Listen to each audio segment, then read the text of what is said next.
Hello everyone, welcome to Bluebell online study. Friends, इस series में हम हिमाचल प्रदेश के सभी इम्पोर्टेंट क्वेश्चंस को एमसीक्यूज बेस पे डिस्कस करेंगे। चलिए क्वेश्चन को डिस्कस करते हैं। निम्नलिखित में से कौन सा स्थान हिमाचल प्रदेश में स्की स्लोप के लिए जाना जाता है? इसका आंसर है डी, सोलांग। हिमाचल प्रदेश के कुल्लू और शिमला में राष्ट्रीय स्तर का स्कीइंग स्लोप है और लाहौल घाटी में भी स्की स्लोप को विकसित किया जा रहा है। उसके बाद नेक्स्ट क्वेश्चन है, हिमाचल प्रदेश का राज्य खेल बताना है। इसका आंसर है वॉलीबॉल। ये दोनों पॉइंट्स हमारे यहाँ से क्लियर हो जाते हैं कि हिमाचल प्रदेश का राज्य खेल है वॉलीबॉल और इसके अलावा भारत का राष्ट्रीय खेल है हॉकी। उसके बाद नेक्स्ट क्वेश्चन है, हवाई खेलों का स्कूल हिमाचल प्रदेश के किस जिले में स्थित है? इन ऑप्शंस में हमें बताना है। इसका आंसर है सी, मंडी। हवाई खेलों का स्कूल हिमाचल प्रदेश के डिस्ट्रिक्ट मंडी के डेलू में स्थित है। तो ये प्रॉपर जगह का नाम भी याद रखना है कि ये मंडी जिले के डेलू में स्थित है। उसके बाद नेक्स्ट क्वेश्चन है, निम्न में से कौन 2012 में हिमाचल प्रदेश ओलंपिक संघ के निर्विरोध अध्यक्ष चुने गए? इसका आंसर है बी, श्री अनुराग ठाकुर जी। भारतीय ओलंपिक संघ की स्थापना 1927 में हुई थी और इसके संस्थापक अध्यक्ष सर दोराबजी टाटा और डॉक्टर एजी नोहरान थे। तो ये दोनों ही इंपॉर्टेंट हो जाते हैं।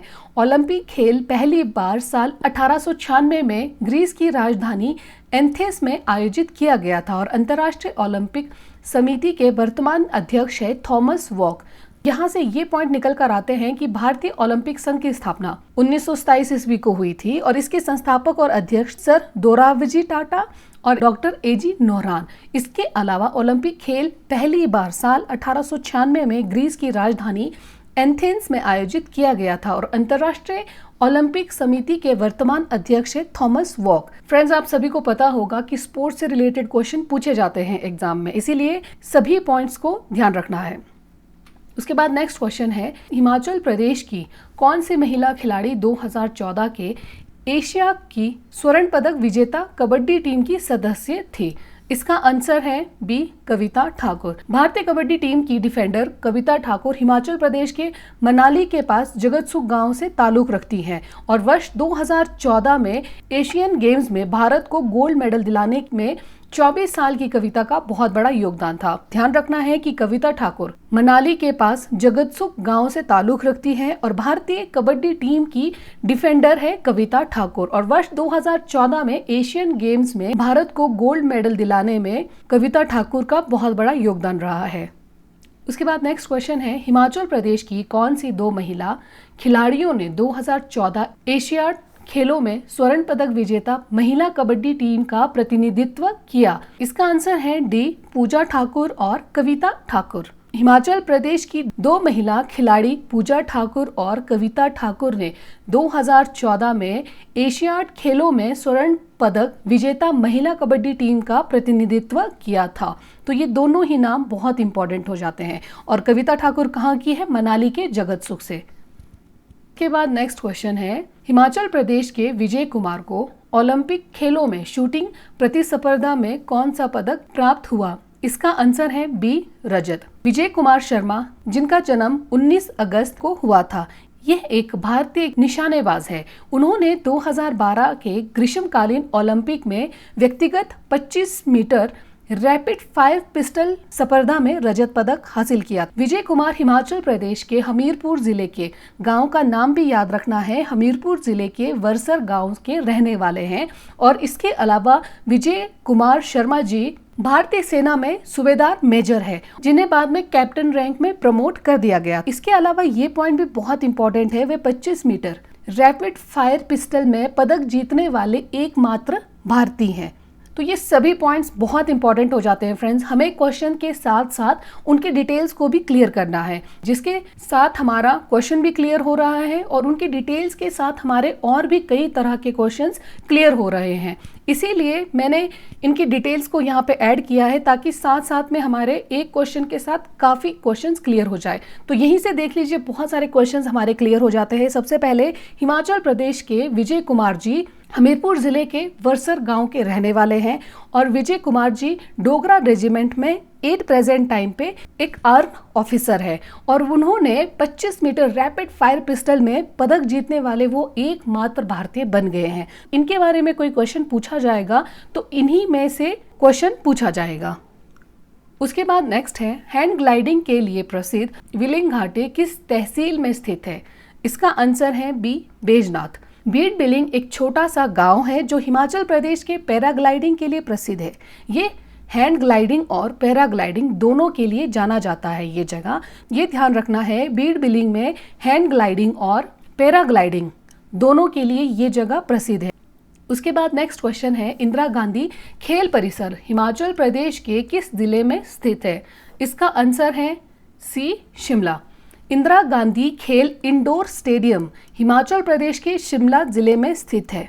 एग्जाम में हम क्वेश्चन कंफ्यूजन की वजह से गलत करके आते हैं। वो कंफ्यूजन हमें रहता है या तो सेम नाम पे या कुछ जो डेट्स होते हैं वो सेम होते हैं, उनकी वजह से वो क्वेश्चन में कंफ्यूजन आती है। इसीलिए मैंने यहाँ पे इंदिरा गांधी खेल स्टेडियम से ही रिलेटेड एक और पॉइंट भी ऐड किया है, क्योंकि एग्जाम में इसी तरह से कंफ्यूजन क्रिएट किए जाते हैं। सबसे पहले तो हमें ये पॉइंट क्लियर हो जाता है, हिमाचल प्रदेश के शिमला जिले में इंदिरा गांधी खेल इंडोर स्टेडियम स्थित है। ये पॉइंट क्लियर हो गया। उसके अलावा इंदिरा गांधी अंतर्राष्ट्रीय खेल स्टेडियम ये स्थित है उत्तराखंड राज्य के हल्द्वानी नगर में। तो ये ध्यान रखना है, देखिए सेम ही नाम है।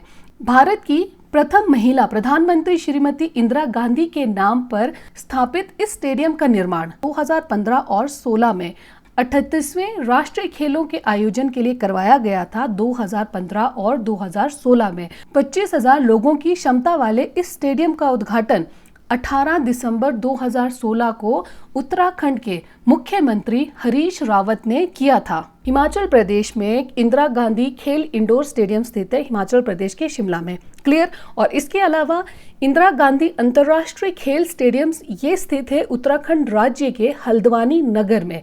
ये विश्व स्तरीय सुविधाओं से प्रयुक्त स्टेडियम है और भारत की प्रथम महिला प्रधानमंत्री श्रीमती इंदिरा गांधी के नाम पे इस स्टेडियम का नाम रखा गया। ये स्टेडियम 38वें राष्ट्रीय खेलों के आयोजन के लिए इस स्टेडियम को बनाया गया था 2015 और 16 में, और इस स्टेडियम में 25,000 लोगों के लिए सिटिंग अरेंजमेंट किया गया है। इस स्टेडियम का उद्घाटन 18 दिसंबर 2016 को उत्तराखंड के मुख्यमंत्री हरीश रावत ने किया था। आई होप फ्रेंड्स ये सभी पॉइंट्स क्लियर हो गए होंगे। नेक्स्ट क्वेश्चन देखते हैं। ऐतिहासिक दृष्टि से यह मैदान फुटबॉल के डूरंड कप का जन्मदाता है। मतलब क्वेश्चन कितने घुमा के पूछे गए हैं। क्वेश्चंस वही होते हैं, बस क्वेश्चन को पूछने का जो तरीका होता है वो चेंज किया होता है। तो चाहे किसी भी तरीके से क्वेश्चन पूछा जाए, अगर हम उनको डिटेल्स में डिस्कस करेंगे तो हमारा आंसर क्लियर होगा। उसमें हमें आंसर को लेके कभी भी कोई भी कंफ्यूजन नहीं रहेगा। इसके बाद मैं इनके थ्योरी सेक्शन भी लेकर आऊँगी, उसमें मैं और भी अच्छे से इनको एक्सप्लेन करूँगी।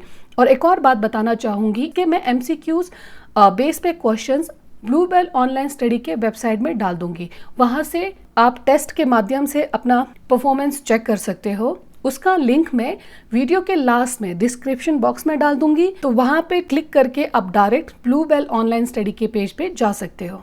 इस क्वेश्चन में ऐतिहासिक दृष्टि से यह मैदान, मतलब इन चारों में से वो कौन सा मैदान है जहां फुटबॉल के डूरंड कप का जन्मदाता माना जाता है? तो इसका आंसर है अन्ना डेल मैदान, शिमला। इन क्वेश्चंस के डिटेल्स को भी डिस्कस कर लेते हैं। डूरंड फुटबॉल टूर्नामेंट या इसे डूरंड कप के नाम से भी जाना जाता है। ये भारत में एक फुटबॉल प्रतियोगिता है जो पहली बार 1888 में शिमला के अन्ना डेल में आयोजित किया गया था। तो ये डेट इजीली याद रहेगा कि डूरंड कप की शुरुआत 1888 888 है, तो थोड़ा इजी हो जाएगा। 1888 में शिमला के अन्ना डेल, ये ध्यान रखना है फ्रेंड्स, शिमला के अन्ना डेल में आयोजित किया गया था। 1940 से टूर्नामेंट नई दिल्ली में खेला जा रहा है। तो सबसे पहले खेला गया था 1888 में शिमला के अन्ना डेल में, और उसके बाद 1940 के बाद से ये टूर्नामेंट खेला जा रहा है दिल्ली में। उसके अलावा मोस्ट IMP पॉइंट की डूरंड कप की शुरुआत 1888 में शिमला के सर हेनरी मॉन्टिमर डूरंड द्वारा किया गया था। डेट हमें क्लियर हो गया, 1888 में डूरंड कप की शुरुआत की गई। और दूसरा पॉइंट ये क्लियर हो गया कि अन्ना डेल मैदान शिमला में पहला डूरंड फुटबॉल प्रतियोगिता आयोजित किया गया था। और तीसरा इंपॉर्टेंट पॉइंट है, डूरंड कप को लेकर शिमला में सर हेनरी मॉन्टिमर के द्वारा डूरंड कप की शुरुआत की गई थी। उनके नाम पे ही इस कप को खेला जाता है। तो ये सभी पॉइंट हो गए डूरंड कप से रिलेटेड। उसके बाद नेक्स्ट है, जिला शिमला के किस स्थान पर गोल्फ कोर्स है? मोस्ट रिपीटेड क्वेश्चन है ये। इसका आंसर है बी, नालदेहरा। और ये शहर से 23 किलोमीटर दूर सबसे पुराने गोल्फ कोर्स में से एक है। उसके बाद नेक्स्ट क्वेश्चन है, ओलंपिक हॉकी टीम का नेतृत्व करने वाला पहला हिमाचली कौन था? इसका आंसर है ए, चरणजीत सिंह। चरणजीत सिंह 1964 ग्रीष्मकालीन टोक्यो ओलंपिक हॉकी टीम के कप्तान रहे हैं और चरणजीत सिंह को भाग्यशाली कप्तान के रूप में भी जाना जाता था। वे भारत की हॉकी टीम के कप्तान रहे हैं जिन्होंने 1964 में टोक्यो ओलंपिक में स्वर्ण पदक जीता था और 1960 और 1962 के एशियाई खेलों में रोम ओलंपिक में इन्होंने रजत पदक जीतने वाली ये टीम का हिस्सा बने थे। चरणजीत सिंह हिमाचल प्रदेश के ऊना जिले से संबंध रखते हैं। फ्रेंड्स, मैं इन पॉइंट्स को बार बार रिपीट कर रही हूँ। इसका रीज़न तो सबसे पहले ये है कि कंटेंट बनाने में बहुत टाइम लगता है। दूसरा रीज़न ये है कि मैं ये सोचती हूँ कि मैंने इस कंटेंट को जितना एफर्ट लगाया है कंप्लीट करने में, उतना ही ये आप सभी के लिए हेल्पफुल साबित हो। अगर यहाँ से कोई क्वेश्चन आए तो बिल्कुल भी कंफ्यूजन ना रहे, इसीलिए मैं बार बार रिवाइज करती हूँ ताकि ये माइंड में ना छप जाए। ठीक है, हिमाचल गवर्नमेंट एग्जाम में स्पोर्ट्स से रिलेटेड 4-5 क्वेश्चन जरूर आते हैं। चरणजीत सिंह के बारे में जान लेते हैं फिर से। चरणजीत सिंह ने 1964 में भारतीय हॉकी टीम के कप्तान रहे हैं, ये भी हमारा क्लियर हो गया। और 1964 में टोक्यो ओलंपिक में उन्होंने स्वर्ण पदक जीता था।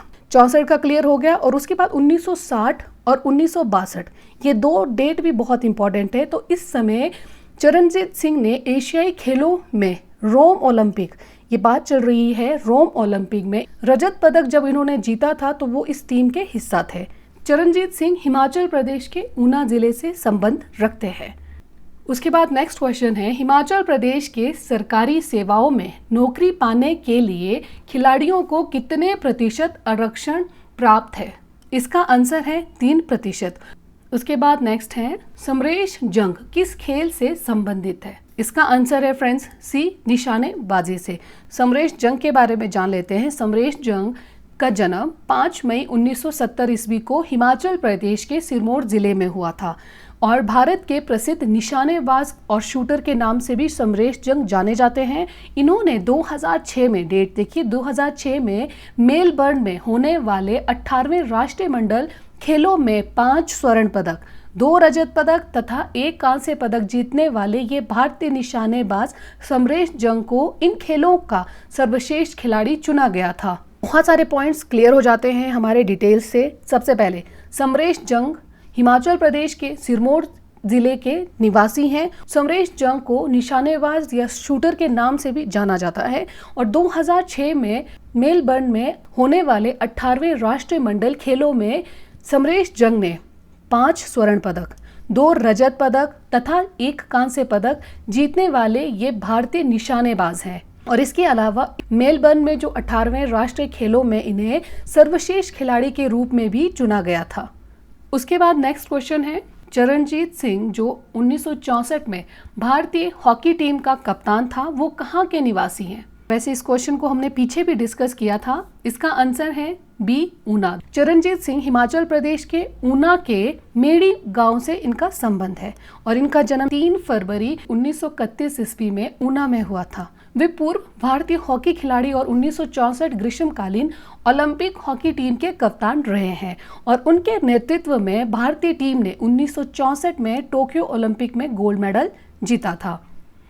नेक्स्ट है क्वेश्चन, दीपक ठाकुर कौन सा खेल खेलते हैं? इसका आंसर है डी, हॉकी।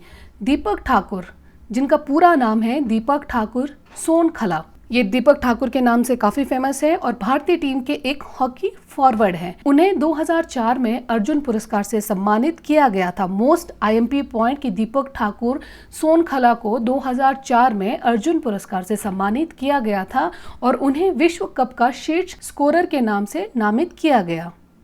उसके बाद नेक्स्ट क्वेश्चन है, वर्ष 1993 में हिमाचल प्रदेश से माउंट एवरेस्ट पर चढ़ने वाली सबसे कम उम्र की लड़की का नाम क्या है? इसका आंसर है B, dickey Dolma.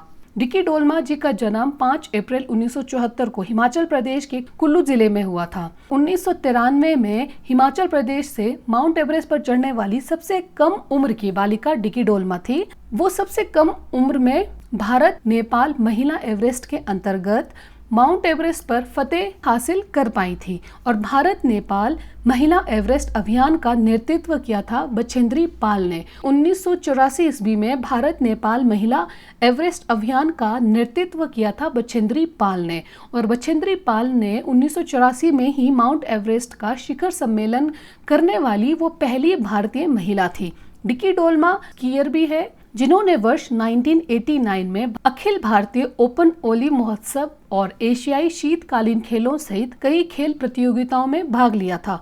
Dickey Dolma को वर्ष 1994 के राष्ट्रीय साहसिक पुरस्कार से सम्मानित किया गया था। सबसे पहले हिमाचल प्रदेश के माउंट एवरेस्ट पर चढ़ने वाली सबसे कम उम्र की लड़की का नाम है डिकी डोलमा, जो इन्होंने 1993 में के माउंट एवरेस्ट पर चढ़ी थी और 1994 में डिकी डोलमा को राष्ट्रीय साहसिक पुरस्कार से सम्मानित किया गया था। और डिकी डोलमा का जन्म 5 अप्रैल 1974 को हिमाचल प्रदेश के कुल्लू जिले में हुआ था और इसके अलावा 1984 ईस्वी में भारत नेपाल महिला एवरेस्ट अभियान का नेतृत्व किया था बछेंद्री पाल ने और माउंट एवरेस्ट का शिखर सम्मेलन करने वाली पहली भारतीय महिला का नाम है बछेंद्री पाल। उसके बाद नेक्स्ट क्वेश्चन है, शिमला जिले में 9 होल गोल्फ का मैदान कहाँ है? ये स्थित है शिमला जिले के नालदेहरा में। इसकी खोज 17वीं शताब्दी के आसपास यूरोप में की गई थी। उसके बाद नेक्स्ट क्वेश्चन है, कौन सी ट्रॉफी 1888 ईस्वी में शिमला के अन्ना डेल मैदान में शुरू हुई थी? इसका आंसर है डूरंट कप। इसके बारे में बहुत ही अच्छे से हम डिस्कस कर चुके हैं। डूरंट फुटबॉल टूर्नामेंट, जिसे डूरंट कप के नाम से जाना जाता है, ये भारत की एक वार्षिक घरेलू फुटबॉल प्रतियोगिता है जो पहली बार 1888 में अन्ना डेल शिमला में आयोजित की गई थी। इसके बाद नेक्स्ट क्वेश्चन है, हिमाचल प्रदेश में काली बारी मंदिर कहाँ पर स्थित है? इसका आंसर है डी, शिमला में। कालीबाड़ी मंदिर हिमाचल प्रदेश के शिमला नगर में स्थित है। ये एक हिंदू मंदिर है और ये काली माता को समर्पित है, जिसे श्यामला देवी के रूप में भी जाना जाता है और इन्हीं के नाम से शिमला नगर का नाम रखा गया है और श्यामला देवी का मूल स्थान जाखू था। इन क्वेश्चंस को आप 2-3 बार रिवाइज करोगे तो स्पोर्ट्स से रिलेटेड तो काफ़ी क्वेश्चंस आपके क्लियर हो जाएंगे। बाकी इसके थ्योरी सेक्शन को भी हम डिस्कस करेंगे और इसके अलावा इन एमसीक्यूज को टेस्ट के माध्यम से चेक करना है तो वो ब्लू बेल ऑनलाइन स्टडी के पेज में जाकर अपने टेस्ट के माध्यम से आप जान सकते हो कि कितने क्वेश्चंस आपके ठीक हुए हैं, टेस्ट लगा सकते हो। उसका लिंक लास्ट में डिस्क्रिप्शन बॉक्स में दे दूंगी वीडियो के। आई होप फ्रेंड्स आपको मेरा ये एफर्ट पसंद आ रहा होगा। वीडियो को फ्रेंड्स लाइक और चैनल को ज़रूर सब्सक्राइब कीजिए। इस तरह के मैं और भी क्वेश्चंस लेकर आऊँगी जो हमारे आने वाले एग्जाम्स के लिए बहुत इंपॉर्टेंट रहेगा। तो चैनल के साथ बने रहिए, साथ ही बेल आइकन को भी प्रेस कर लीजिए ताकि आपको जितने भी इससे रिलेटेड जो क्वेश्चंस मैं अपलोड करूँगी उसकी नोटिफिकेशन आपको टाइम टू टाइम मिलती रहे। वीडियो देखने के लिए थैंक यू सो मच। जय हिंद, जय भारत।